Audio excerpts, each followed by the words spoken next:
My name is man. अगर आप मेरी वीडियो मुझे जानते हैं आप वीडियो के थ्रू, अब वीडियो देख रहे हैं मेरी लगातार, तो उसी चेन के अंदर मैं चैप्टर नंबर 3 कर रहा हूँ आपके साथ 11th क्लास के अंदर। तो आप इससे पहले का क्वेश्चन हम डिस्कस कर चुके हैं आपका एक्सरसाइज 3.1 के अंदर 3. ठीक है, आप यहाँ ये क्वेश्चन मेरा 7th है, this is question number 7 of your in fact 6 question है।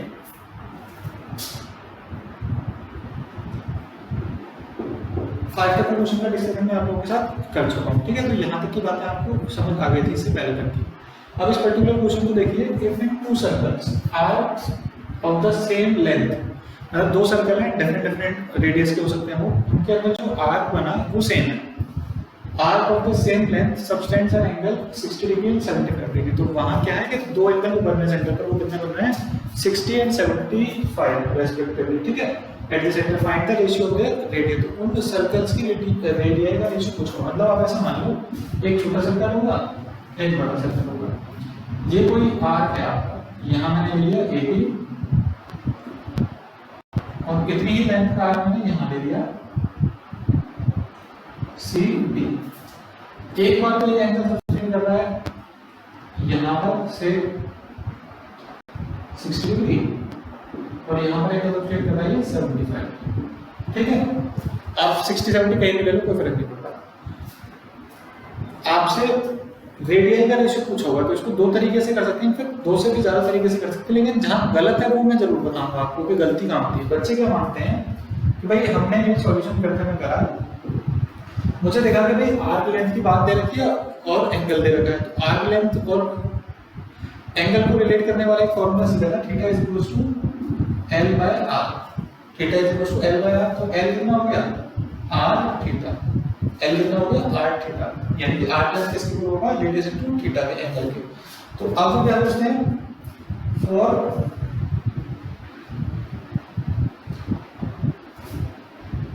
फर्स्ट सर्कल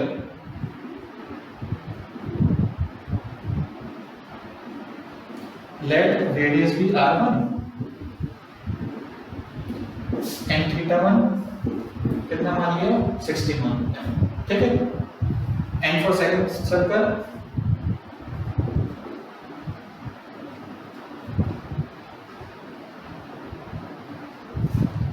r1 कितना ले लिया हमने, रेडियस भी r1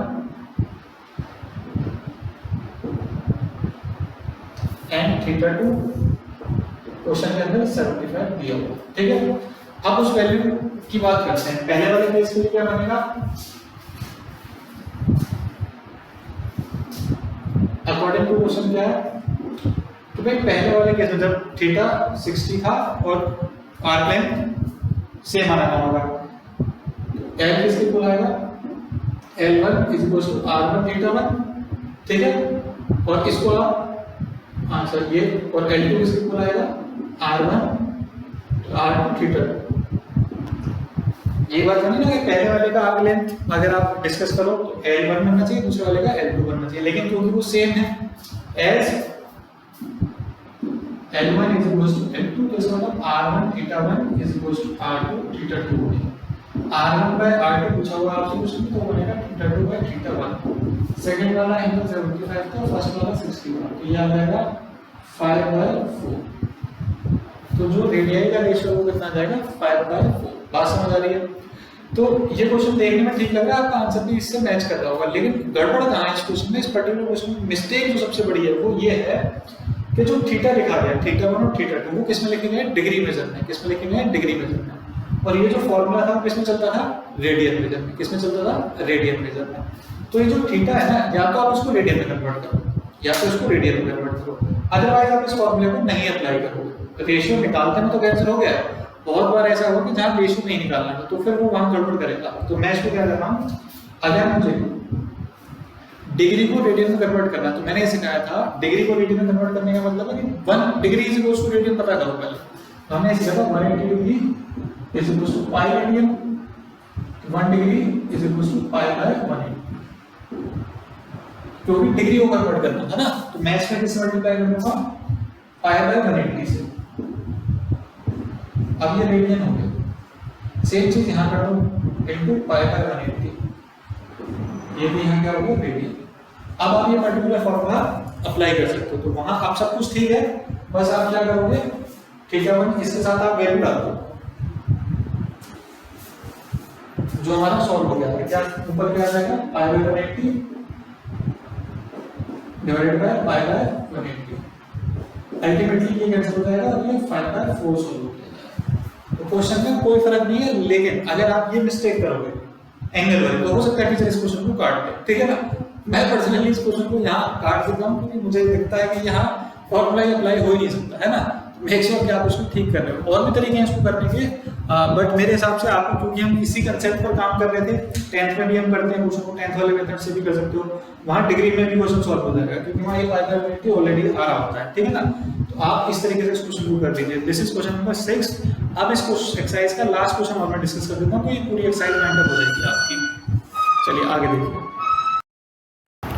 एक्सरसाइज के लास्ट क्वेश्चन को देखिए। एक्सरसाइज का है क्वेश्चन नंबर 7। क्या है क्वेश्चन, क्वेश्चन को पढ़ लो। Find the angle in radian, किसमें निकालना है रेडियन में, यानी कि theta is equal to L by R का फार्मूला अप्लाई किया जा सकता है। Find the angle in radian through which a pendulum swings if its length is 75 centimetre. तो कोई पेंडुलम है जिसकी लेंथ कितनी दे रखी है 75 centimetre, and the tip describes an arc of length 10 centimetre, और जो उसकी टिप को कितना आर्क बना रही है 10 सेंटीमीटर, दूसरे केस में 15, तीसरे केस में 21। तो आप ये मान लो कि कोई पेंडुलम है, पेंडुलम की लेंथ हमने मान ली 75 सेंटीमीटर, और ये जब मूव कर रहा है तो कितना टिप कितना आर्क बना रही है 10 सेंटीमीटर इस केस में, ठीक है। आपसे पूछा गया है एंगल, आप सेंटर पे जो एंगल ऑप्शन बना होगा ये पूछा गया है, आप क्या करोगे सॉल्यूशन में, क्योंकि रेडियन में पूछा तो थीटा इज इक्वल टू क्या होता है L बाय R। आपका R कितना है क्वेश्चन में, L है 10 और R है 75। इसको आप देखो 2 बाय 15 रेडियन। इसको इतना सॉल्व कर देंगे, इसको सॉल्व करना ही नहीं, क्योंकि रेडियन को थोड़ा सिंप्लीफाई किया जाता है। रेडियन तो एज इट इज आ गया, अगर डिग्री में होगा तो फिर उसको मिनट और सेकंड में कन्वर्ट करते हैं जैसे आपने पहले किया होगा, लेकिन यहाँ तो केवल रेडियन में लिखना था, आंसर होगा 2 बाय 15। आप ऐसे बाकी के दोनों पार्ट, तीनों पार्ट इसके अंदर सॉल्व कर लेंगे, ठीक है। आई होप आपको फर्स्ट एक्सरसाइज बहुत अच्छे से समझ आ गई है, इसको आप अच्छे से प्रैक्टिस करिए और ये आपको बहुत अच्छे से समझ आ गई है। चलिए आपको फर्स्ट एक्सरसाइज तक का काम समझ आ गया है। ट्रिग्नोमेट्री में जो बेसिक था एंगल से रिलेटेड वो हमने अब कवर कर लिया।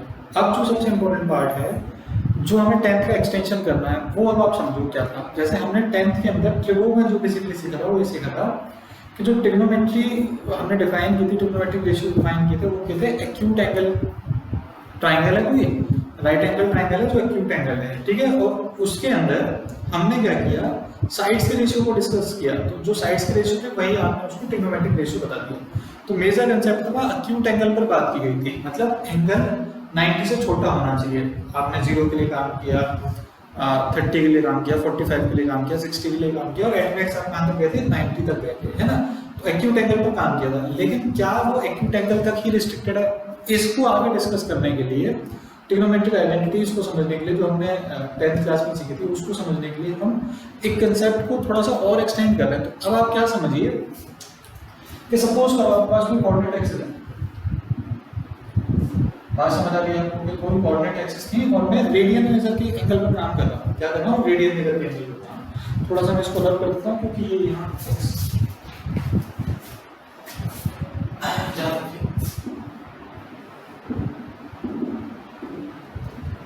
ठीक है। आपने एक कोऑर्डिनेट एक्सिस को डिस्कस की, यहाँ ये x और यहाँ ये y, ठीक है।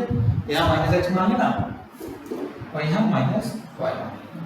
अब इसके ऊपर क्या करिए, यूनिट रेडियस का एक सर्कल लीजिए। क्या करिए, यूनिट रेडियस का एक सर्कल। तो यूनिट रेडियस का सर्कल ये है, सपोज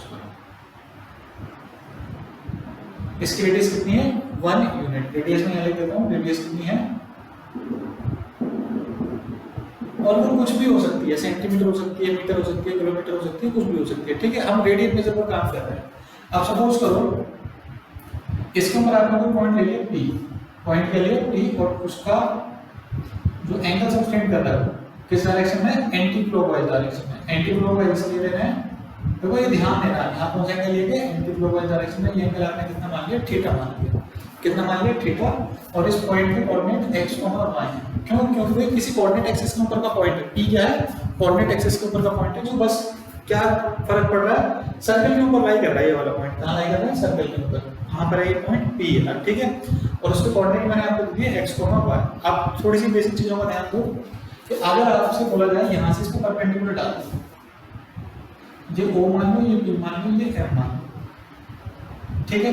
अगर इस ट्रायंगल को दोबारा से मैं बनाऊं तो ये कुछ इस तरीके का ट्रायंगल होगा। o ये p है आपका, this is o, this is m, ठीक है। अब मुझे ये बताओ x कोऑर्डिनेट का मतलब क्या होता है? x कोऑर्डिनेट का मतलब होता है जो उसने जितनी डिस्टेंस x एक्सिस पर चली गई, तो इसका मतलब ये वाली जो डिस्टेंस है ये कितनी है? x। और y कोऑर्डिनेट का जो उसने y एक्सिस पर डिस्टेंस कर ली है, तो ये वाली डिस्टेंस कितनी है? y। इसको यहां लिख देते हैं, this is x, this is y, और यहां पर एंगल कितना सब्स्टिट्यूट हो रहा था? ठीक है। अब एक्यूट एंगल के अंदर तो आपने ट्रिग्नोमेट्री सीखी थी, एक्यूट एंगल में आपने ट्रिग्नोमेट्री सीखी है। तो अगर मैं आपसे पूछता हूं sin थीटा क्या बनेगा, तो sin थीटा आप क्या लिखोगे? sin theta is equal to perpendicular by hypotenuse, perpendicular PN और हाइपोटेन्यूज OP।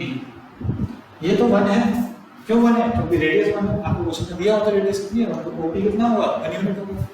तो इसका मतलब sin थीटा किसके इक्वल हो गया? sin थीटा इक्वल हो गया y के, क्योंकि PN की वैल्यू कितनी आ गई? y। ये चीज आपके दिमाग में आ गई। दूसरी चीज, अगर आपसे cos थीटा पूछा जाता तो cos थीटा पूछा जाता तो बेस अपॉन हाइपोटेन्यूज, बेस कितना है? OM, और हाइपोटेन्यूज कितनी है? OP। फिर से बात, OM x और OP कितना है? 1। तो इसका मतलब x इसके इक्वल हो जाता cos थीटा के इक्वल, ठीक है। बात समझ आ गई? दूसरी चीज, अगर इस राइट एंगल ट्रायंगल, इस ट्रायंगल के अंदर, इस पर्टिकुलर ट्रायंगल के अंदर क्या लगाओ? Pythagoras theorem. क्या कहा मैंने? Using Pythagoras, using Pythagoras in triangle OPM, OPM। इस ट्रायंगल के अंदर पाइथागोरस तो क्या था? बेस का स्क्वायर प्लस परपेंडिकुलर का square is equals to hypotenuse का स्क्वायर। ये आपने थ्योरम सीखी थी चैप्टर नंबर 6 के अंदर। तो बेस का स्क्वायर यानी कि OM का स्क्वायर, PM का square is equals to OP का स्क्वायर। OP कितना है? 1 का स्क्वायर। अभी आपने OM को किसके इक्वल लिखा? OM को x, OM क्या है? OM जो डिस्टेंस है वो x है, तो यानी कि x square plus y square. PM कितनी डिस्टेंस थी? 1। और x किसके इक्वल है? cos थीटा के। y किसके इक्वल है? sin थीटा के। इसका मतलब cos square theta plus sin square theta is equal to 1। ये आपने पहली आइडेंटिटी सीखी थी किसके अंदर? 10th क्लास के अंदर। This is first identity. इसको बनाने का तरीका अलग हो सकता है 10th क्लास में, लेकिन दिस इज द जस्टिफिकेशन। हमने इसको कहां से जस्टिफाई किया? इस यूनिट सर्कल से जस्टिफाई किया, ठीक है। हमने cos थीटा और sin थीटा को ये लिखा है। ऐसे ही आप दूसरी आइडेंटिटी को डिस्कस करोगे, वो डिस्कस करोगे sec square theta is equal to 1 plus tan square theta, और cosec square theta is equal to 1 plus cot square theta. एक तो आप इसका जस्टिफिकेशन दोगे, भाई आपने इसको जस्टिफाई यहां तक कर लिया, तो किससे डिवाइड करके ये आइडेंटिटी बनेगी, आपको ये डिस्कस करना है। पहली चीज आप ये करोगे, ठीक है। ये आपका होमवर्क हो गया आज की क्लास के लिए। दूसरा डिस्कशन मेरे को ये करना है आपके साथ कि मैंने तो इसको सॉल्व करने के लिए अपने कन्वीनियंस के हिसाब से क्या करा, रेडियस को 1 यूनिट मान लिया। सर्कल की रेडियस को कितना माना? 1 यूनिट।